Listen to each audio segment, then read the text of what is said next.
Did you know the studio that brings you Behind the Numbers produces professional webinars for eMarketer's media clients? Maybe you didn't. That's fine. But now you do. Our production experts give your video presentations the eMarketer treatment, providing expert hosts and a guaranteed audience. You can, of course, visit eMarketer.com/advertise to learn more. Hello, everyone, and thanks for hanging out with us for the Behind the Numbers weekly listen and eMarketer podcast. This is the Friday show that is easily entertained. Suzy just discovered emojis. Come on, stop. Where have you been? How have you just discovered them? That is not what I said. That is not what I said. I said my new Android phone, which is the best, has emojis that are dynamic. So if I send a heart, it's like pounding, but not if it's part of a text. If you just send an emoji by itself, it's moving. And I think that's very cool. She said emojis, those things that were invented in 1999. Suzy's the only person in America who still uses floppy disks to save her emojis. work. Hey. I'm your host, Marcus Johnson. In today's show, haptic logos, whatever that means. Will retailer game shows catch on? What can we expect from J. Crew's new print catalog? What should Peloton do to get back on track? And what are people actually doing when working from home?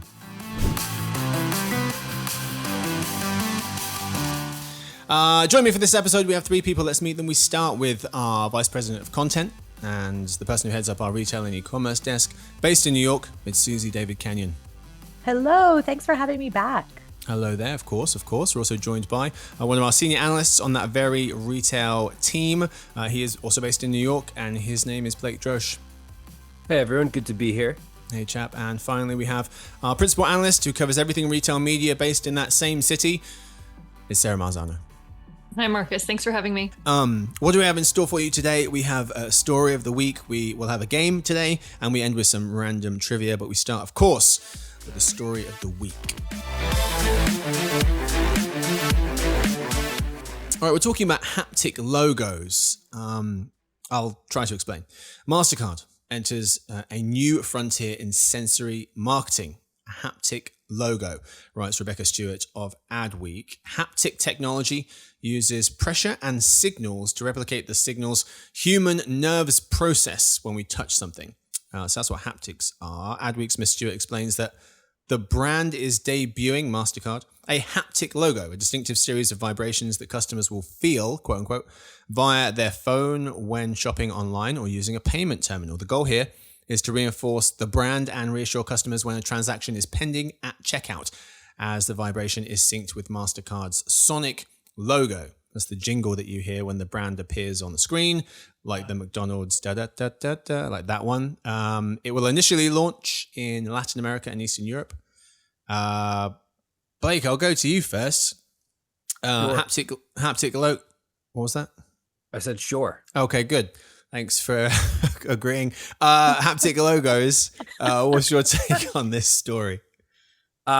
So when we were discussing this story behind the scenes before the recording, I said that I had a great analogy as to why I think this is going to work.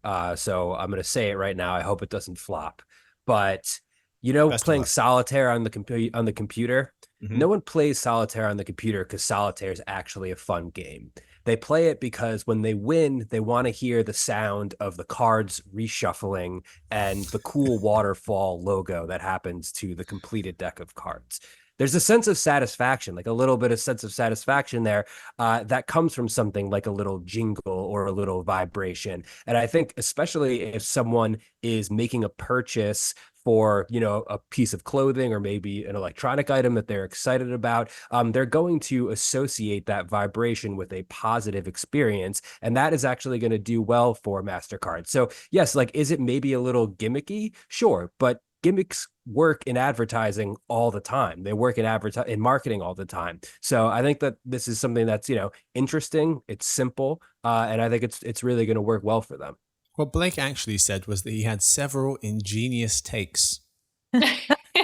That was the promise. I'll let you be the judge. I'm not disappointed by that analogy. Like the second you started talking about playing, I knew where you were going. I'm curious if any of our younger listeners, like, are people playing solitaire on their desktop? Younger listeners or people with lives. I'm young, first of all, by the way. Yeah, Blake is pissed. It's a fair take, though. Suzy, so the thing, though, agree? is it's not new, right? There are lots of brands that use senses, one of the 5 senses, to make sort of an association that's emotional to help breed loyalty. What I don't know enough about is how is this sound? I mean, I know it's the MasterCard sound, which I'm not very familiar with, though I do have a MasterCard. I haven't heard the MasterCard sound. How is it different than the bank that's issuing? Like, I get pinged from my bank to tell me that a transaction happened. So will I associate the MasterCard sound to trust and security? Maybe, but I'm already getting that from a different provider. So I don't know what added benefit it has for me, but I do love that they're thinking outside of the box and that they have a whole budget set up for crazy innovation, is what they're calling it, so that they can come up with things that no one is judging ahead of time to really try and move the needle in terms of an experience that is potentially different than their original brand ethos. So for that, I love it. For the distinction between what, for example, Visa is doing or other brands are doing in this space, I'm a little bit less certain about. So there were some numbers in this article, this Adweek piece, and it was suggesting that these multi-sensory efforts appear to be paying off. Internal MasterCard data showing that when the unique 1.3 second sequence of notes is presented at checkout, the company claims that it boosts consumer trust and makes customers 80% more likely to return to the merchant utilizing the sound. There's missed of the Adweek. I guess it depends on when the sound occurs. Is it when the transaction is actually pending? Is it right after to tell you that it's been completed? Not a ton of details. There's like 2 different, like there's the sonic, confirmation, which is like a sound that plays. And then there's the haptic, which is like a vibration that happens on your phone. And I was reading that like they launched their Sonic logo 5 years ago or so, and they're joining like Visa, and I think it was American Express had done the same, but it hasn't really caught on here for a slew of reasons. Like at retail, a lot of the terminals weren't equipped to sort of play a sound, and that's how it was designed, was for like the terminal that was owned by the retailer to play it. So there's like, it runs into that kind of like the technology at retail issue that sort of comes up quite a bit. And also like retailers didn't want the sound playing in their spaces, right? Like they were seeing it as disruptive. So I thought what was interesting about like the notion of a vibration is, first of all, it sounds like it's designed with mobile phones in mind, with purchases made on mobile phones, like whether that's online or at a payment terminal. So it's going to play kind of like, or it's going to happen. I don't know if you still use the word play, like on your phone.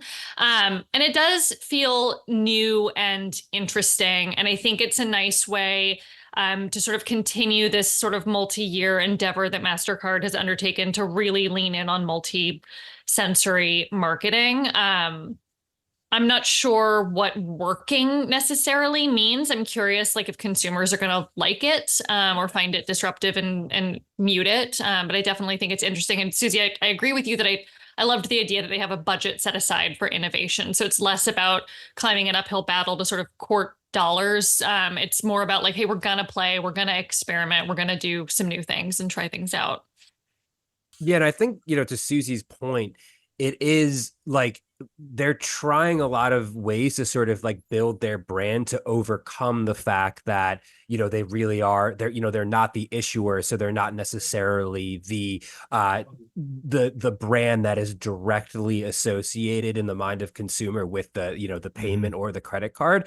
And I think that probably is driving, sort of a lot of the motivation as to why they're looking for new ways to sort of stand out as a brand. And I think that's smart. And I think these extra layers of touch points are really just going to help with, again, recall, an emotional connection. Next time you're reaching for a payment method, you're going to be like, oh yeah, this makes me feel better, so I'm going to use it. Will you get desensitized to the noise or maybe turn it off like Sarah was saying? Maybe, but you'll still know that they have your best interest at heart. Yeah. Do we think this could be, I mean, it sounds like they're just going to have one distinct, this is what happens on your phone, this is how it will vibrate when you use MasterCard.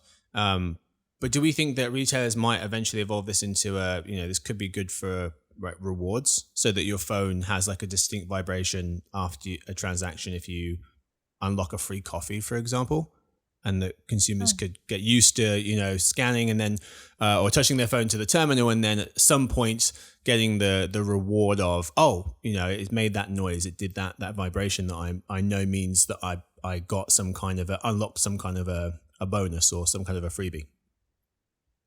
I think there's a potential there for sure. Like, this is niche, but I've sold stuff on eBay before, and that there's a special noise that like pings when something sells, and it's exciting. Like, to Blake's point about, I was trying to find any research on haptics.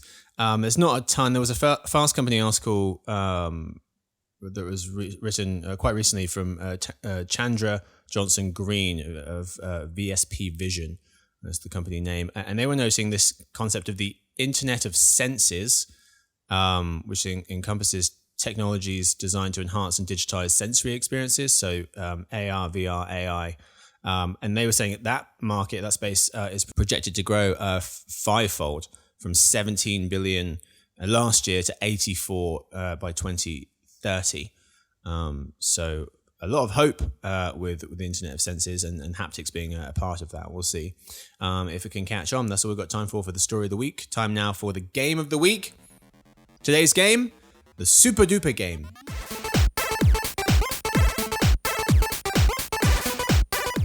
How does it work? 3 rounds.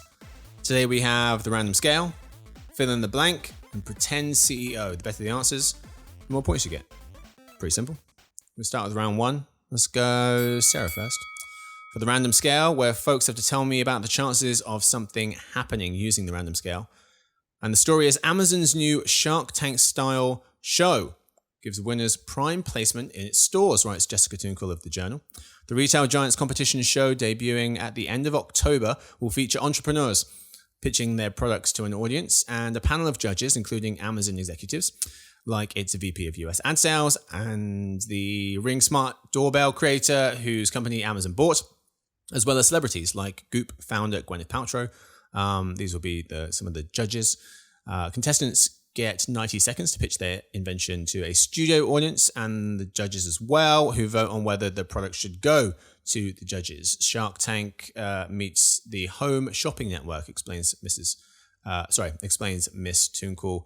Finalists will have their wares sold in a new Amazon Buy It Now online store, and the episode winner collects 20 grand. Sarah, will retailer game shows like Amazon's Buy It Now catch on? Today's scale is hell no. It will work for Amazon, but no one else. Or give it time, and others will pop up. So I'm going to go with it may work for Amazon, but no one else. Because I think there's a few different ways, like many of the things that Amazon introduces, there's a few different like wins that are sort of potential here. Like, one is like bolstering its lineup of original content. And I was reading in the article that sort of unscripted content is a void that they've been trying to fill. So just, again, bringing more original content for viewers. They're going to play, I think, with connecting content and commerce. They've been playing around with directly shoppable TV and video content. And then there is, sort of just the traditional, the appeal to like, hey, here's products that you can shop at Amazon, and just driving traffic to their website. So I think there's a few different ways that this could be looked at as a success. This isn't their first attempt at shoppable TV show content. They've experimented a lot with QR codes in the past, but I think this maybe will introduce some of the more kind of sophisticated features they've been playing around with. Blake. I'm going to say hell no, it's not going to work. I think Amazon has been trying to bolster their original content. They're also trying to get, their live shopping stuff off the ground. The live shopping stuff has not worked. I don't think putting a bunch of Amazon executives forward as potential TV personalities is going to be any success at all.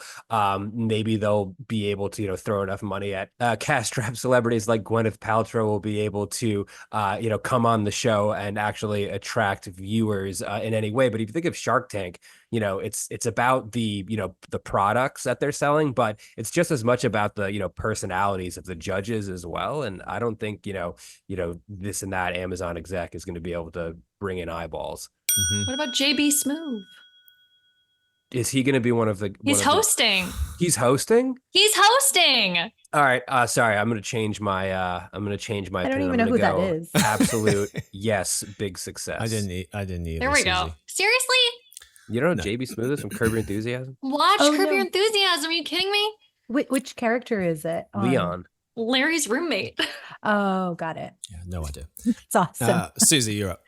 So I, of course, don't have the exact answer that you're looking for in that this is not new and I don't think it's going to work, but I don't think it's a hell no, because I think every retailer under the sun is going to try some variation of this. It's not going to work because there are a lot of friction points that happen. And of course, I don't want to point back to another Macy's example, but in 2012, Macy's with, I think it was Saks and another department store. So like we're talking about a long time ago, did this program called Fashion Star where they had fashion designers that were kind of new, but not really well known. So it's kind of the same idea pre-Shark Tank-ish.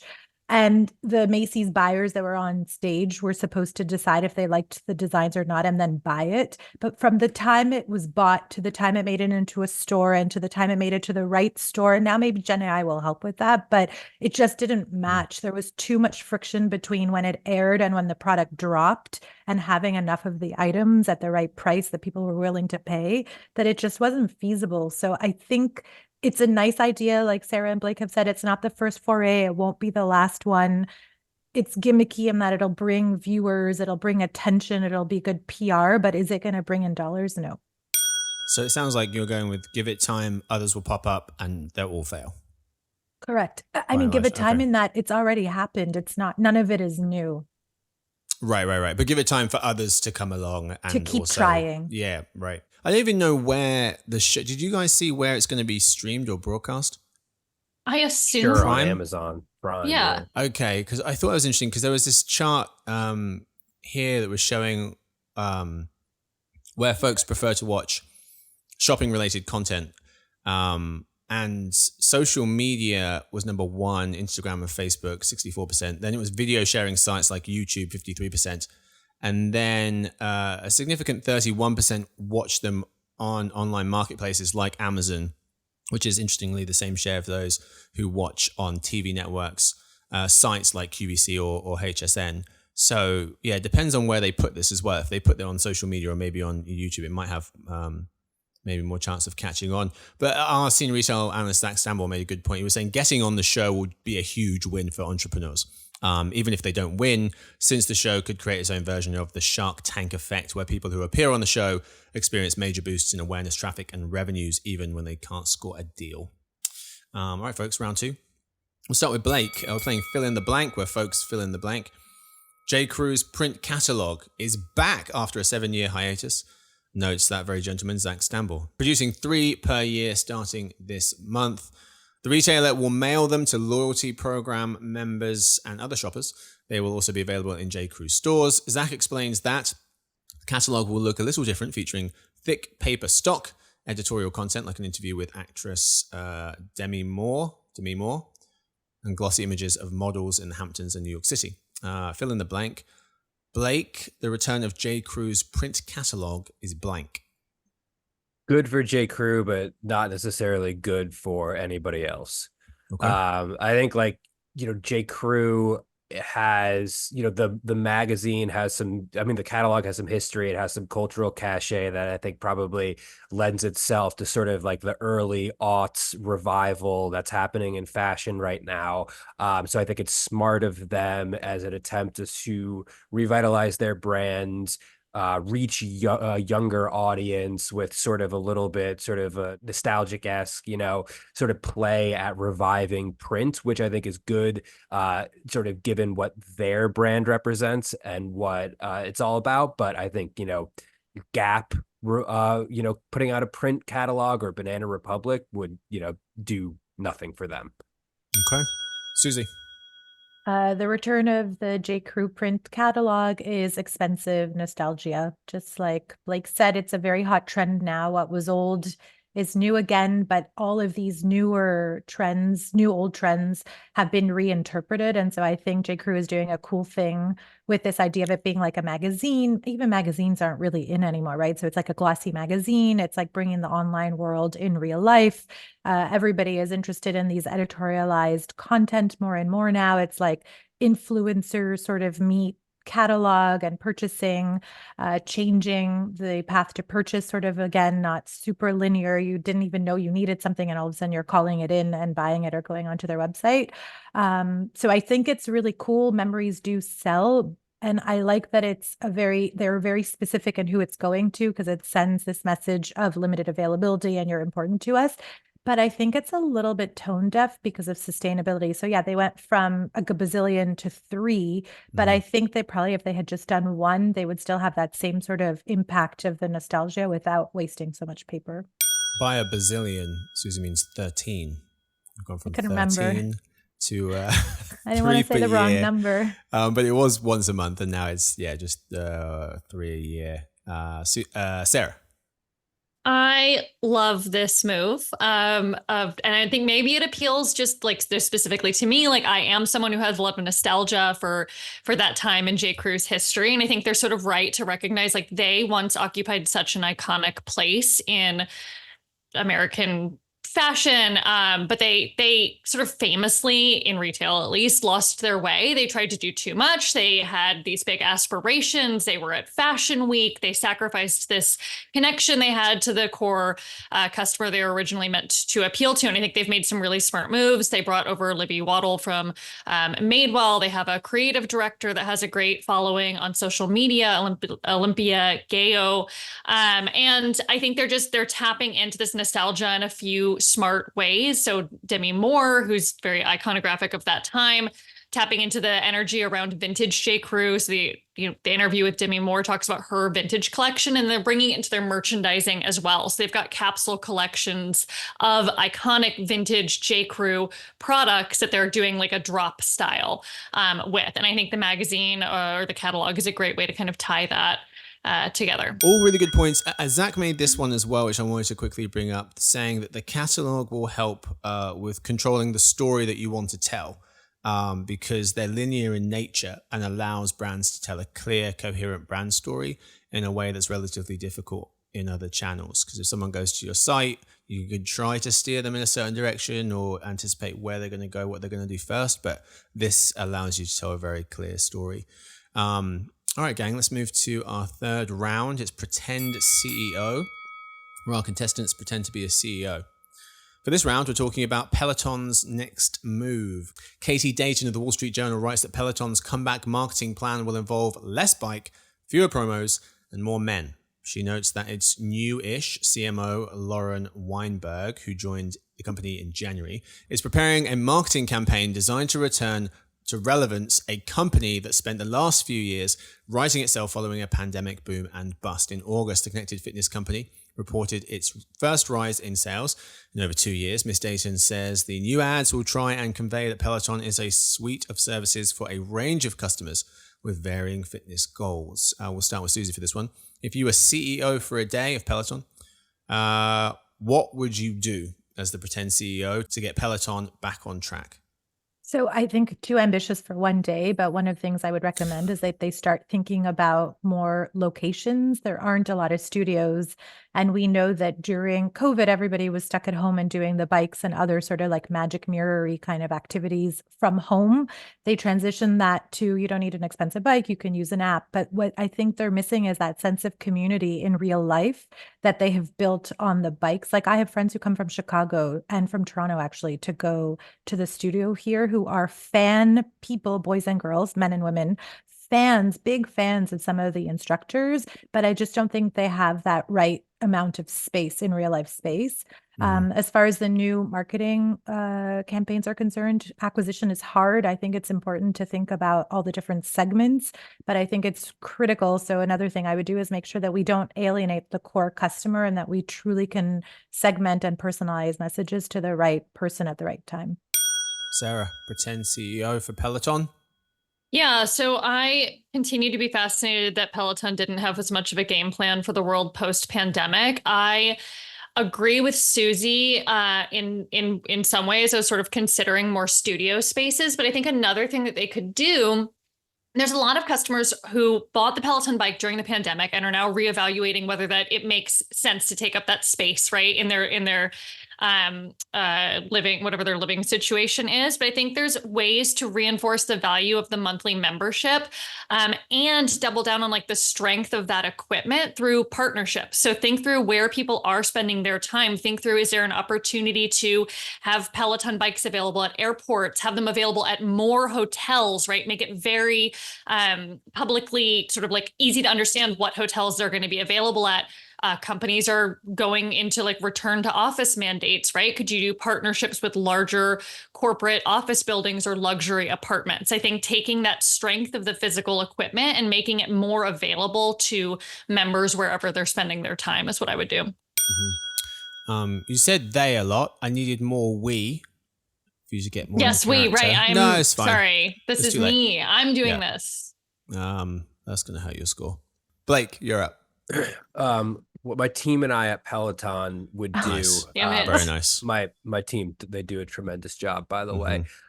I would introduce a wearable. I think that's the wearable is where the the fitness world is going, and Peloton needs to I think recenter their flywheel, and maybe it's not going to be around the bike, maybe it's around the app, which seems to be, a more dynamic part of the subscription, and people like to exercise, in a multitude of ways, particularly people who are really invested in health and fitness, which is, their core audience.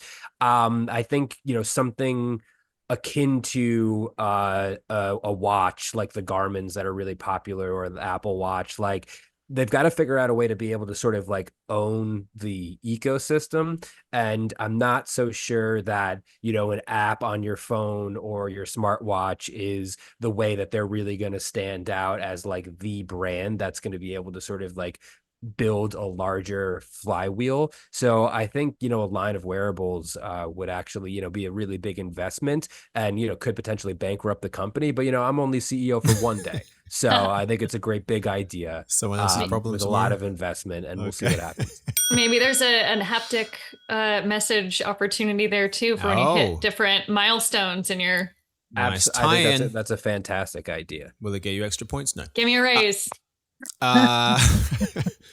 You know what, actually, I didn't think about it. The Fitbit does buzz with the like running shoes when you get to the 10,000, and it does like a party on your wrist. Sarah, I bet you love it, Suzy. Yeah? I do. You are 100% accurate. It didn't even occur to me. That was an original idea. Fortunately, the segment's already over. Yeah, we're done. So things aren't as bleak as they may appear.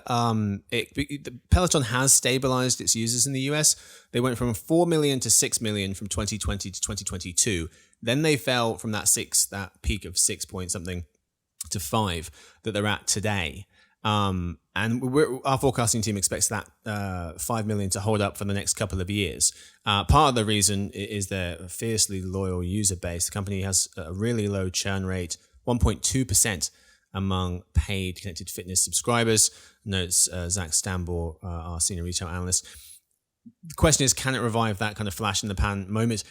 Maybe it doesn't need to bring it, get it back all at once, and maybe now it's kind of slow and steady from now on. But it's been quite a roller coaster. Peloton's share price went from $25 in March 2020 to $150, and then back to $25 in just 2 years, and now they're at less than $5. So it's not great, but maybe there's hope. If you put Blake in as pretend CEO, then maybe there will be hope, because he is this week's winner of the Game of the Week. Congratulations to Blake. Thanks, Marcus. I want to thank the folks behind the scenes who never get enough credit. Stu, Victoria, Lance. Stuart gets too much credit. ones who really make it happen. Honest. Yeah, you know, Victorian Stu's just last he's all around a good guy though. You know, shows up every day with a smile on his face, and he's not keeping you know, score. You don't have to give him all his brings a lot of compliments. integrity. We have 5 minutes, so can we I'm the turn scorekeeper. Blake's mic off? It's not Keep all going, it's not Blake. about the score. It's just that I just want to, you know, give credit where credit is due. Okay. All right.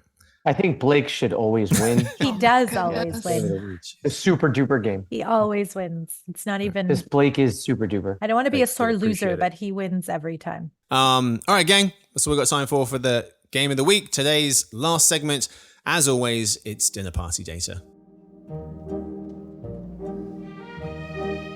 Blake, you won. You're up. Tell us about the most interesting thing that you learned this week. If a stranger were to knock on your home's front door, would you answer it, Absolutely not. No. Sarah? Yeah. Okay.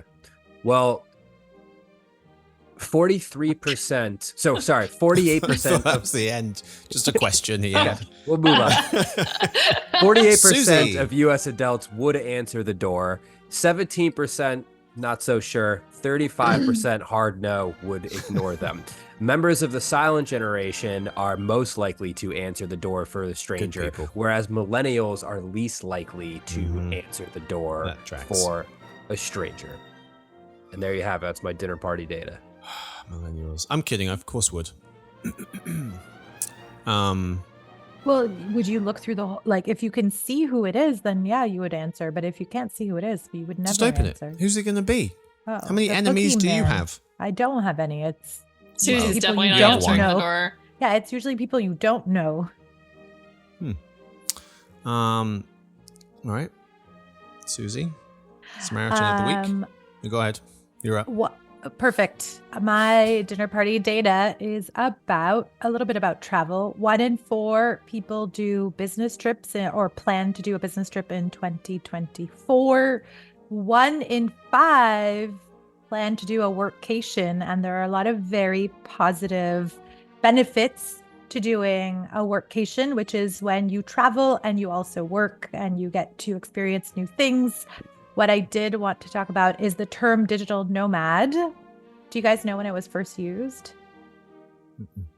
1997, there was a book called Digital Nomad. Whoa. Wow. Yeah, by someone by the last name of Makimoto and David Manners, which predicted the rise of the lifestyle. And there are many stats around it, but I'm going to leave you with the top 3 countries that people digital nomad are.